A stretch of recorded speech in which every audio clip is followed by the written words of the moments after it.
बच्चों की परवरिश के लिए ज़रूरी है कि हम बच्चों को समझें। अगर वालिदैन ने बच्चों को समझ लिया तो ना सिर्फ उनकी परवरिश आसान हो जाएगी बल्कि रिश्तों में भी मजबूती आएगी, रिश्ते और ख़ूबसूरत होते जाएंगे। पर अब बात ये आती है कि हम बच्चों को किस तरह समझें, क्योंकि बच्चों का तो पता ही नहीं चलता है कि कब उनका मूड ख़राब हो रहा है, कब वो हंस रहे हैं, कब खेल रहे हैं, कब वो रोना चाहते हैं।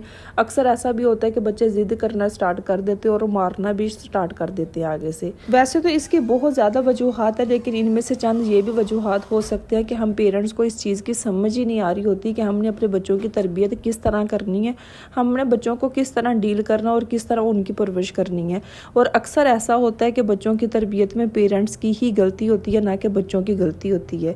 तो आज की वीडियो में मैं आप लोगों के साथ कुछ ऐसे ही पॉइंट डिस्कस करूंगी कि कहाँ पे आपकी ये तरबियत में गलती हो रही है, जिसकी वजह से आपके बच्चे ज़िद्दी हो रहे हैं, आपसे दूर हो रहे हैं, वो आपकी बात नहीं सुन रहे हैं। तो इसलिए आपने सारे पॉइंट गौर से सुनने और उनको समझना है और देखना है कि क्या आप भी ऐसी कोई गलती तो नहीं कर रहे अपने बच्चों की तरबियत में।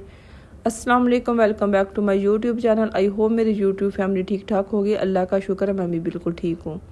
तो आज की वीडियो में मैं आप लोगों के साथ अपनी डेली की कुछ रूटीन शेयर करूंगी और उसके साथ साथ हम अपना टॉपिक डिस्कस करेंगे। लेकिन उससे पहले जो भी मेरे चैनल पे न्यू है उन्होंने मेरे चैनल को सब्सक्राइब करना है, नोटिफिकेशन वाली बटन को ऑन कर दें और उसके अलावा अपने फैमिली एंड फ्रेंड्स में लाजमी शेयर कर दीजिएगा। कोई भी बच्चा पैदाइशी तौर पे तो बदतमीज़ नहीं ना होता, ये पेरेंट्स की अपनी ही कुछ गलतियाँ होती हैं कि जिसकी वजह से ना तमाम बच्चे एक दूसरे से मुख्तलिफ होते हैं। तो आज की वीडियो में हम वही डिस्कस कर रहे हैं कि हम कहाँ पे गलती कर रहे हैं, पेरेंट्स कहाँ पे गलती कर रहे हैं जिसकी वजह से उनके बच्चे उन्हीं के खिलाफ हो जाते, उन्हीं के दुश्मन हो जाते, उनकी बात नहीं सुनते। तो पॉइंट नंबर फर्स्ट ये, जहाँ पे पेरेंट्स गलती कर रहे होते वो जज्बाती तौर पर अपने बच्चों के साथ अटैच नहीं होते और इसका नतीजा अक्सर इस तरह निकलता है कि बहुत से बच्चे जहाँ तो खामोश हो जाते हैं, अपनी फीलिंग्स अपने पेरेंट्स के साथ शेयर नहीं करते। उनको इस चीज़ का डर होता है कि कहीं इसका जो जवाब है हमारे पेरेंट्स हमें गुस्से में ना दे, मारपीट में ना करें। और अक्सर ऐसा भी होता है कि टीन एज में जो बच्चे होते हैं ना, वो इसलिए अपने पेरेंट्स के ज़्यादा अटैच नहीं होते और फिर वो अपने दोस्तों के साथ अपनी पर्सनल बातें शेयर करना स्टार्ट कर देते हैं। या फैमिली में कोई एक मेंबर उनको इस तरह का नज़र आता है कि ये मेरा दोस्त है, मेरी बात सुन सकता है, तो वो उनसे शेयर करते हैं। तो जब आपके बच्चे आपसे अपनी बातें ही नहीं शेयर कर रहे, ठीक है, तो आप उनके लिए किस तरह का फैसला कर सकते हैं। तो इसलिए इमोशनल तौर पे अपने बच्चों के साथ अटैच रहें कि वो जैसी भी बात हो, कोई भी बात हो, वो आके सिर्फ आपसे अपनी माँ से शेयर करे। उनको पता हो कि माँ से बेहतर मेरे लिए कोई दोस्त हो ही नहीं सकता। तो आपने इस तरह अटैच होना है कि अगर वो कोई गलत बात भी कर रहे हो तो लेकिन आपने अपने गुस्से को कंट्रोल करके उनकी बात पूरे तहम्मुल के साथ सुननी है। और उसके बाद फिर आप ये सोचें कि आपने अपने बच्चों को इस बात से किस तरह रोकना है, किस तरह आपने ट्रीट करना है। तो इससे पहले कि आपके बच्चे दूसरों के साथ ज़्यादा अटैच हो जाए, बाहर दोस्तियां ढूंढे या फैमिली में किसी ऐसे पर्सन के साथ अटैच हो जाए, तो बेहतर है कि आप अपने बच्चों के साथ इमोशनल तौर पे इतना का अटैच हो जाए कि आपके बच्चे आपसे हर तरह की बात आपसे शेयर कर सके।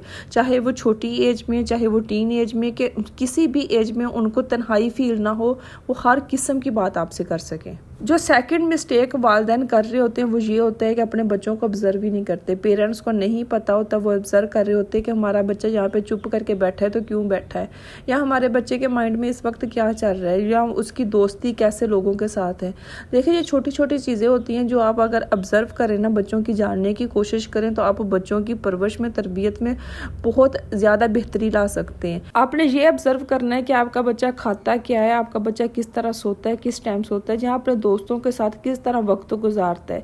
ये सारी चीज़ें अगर आप ऑब्जर्व करेंगे तो फिर ही आप अपने बच्चे की तरबियत में कुछ ऐसे पॉइंट ला सकते हैं कि जिसकी वजह से उसकी परवरिश में आप बेहतरी कर सकते हैं। तो अगर आप अपने बच्चे की रूटीन को ही ऑब्जर्व नहीं करेंगे, उसके दोस्तों को ऑब्जर्व नहीं करेंगे, उसकी आदतों को ऑब्जर्व नहीं करेंगे, तो आप कुछ भी नहीं चेंज कर सकते।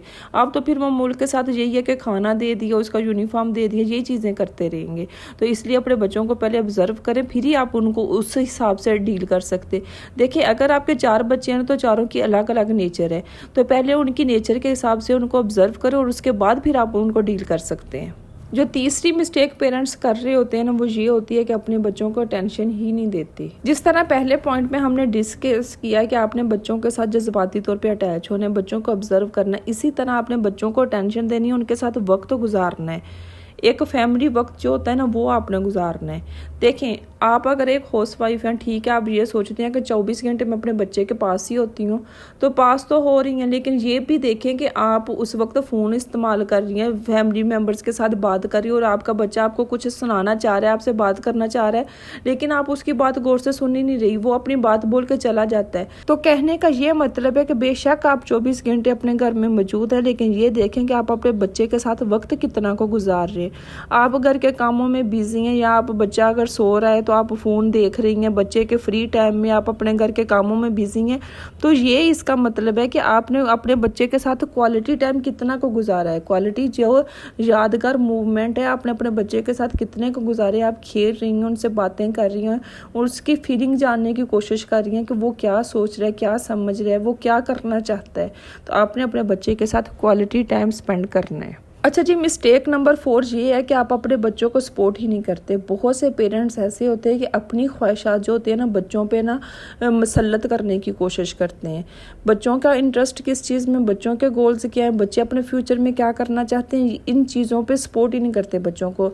अगर आप माजी में डॉक्टर नहीं बन सके तो ज़रूरी नहीं है कि आपने अपने बच्चों को भी डॉक्टर ही बनाना है। आप ये देखें कि आपके बच्चे का इंटरेस्ट किस चीज़ में, ये कहीं वो डॉक्टर के अलावा किसी गेम में तो उसका इंटरेस्ट नहीं है, हो सकता है वो क्रिकेटर बनना चाहता हो। मतलब कहने का ये है कि आपने अपने बच्चों को सपोर्ट करनी है जिस चीज़ में भी उसका इंटरेस्ट हो।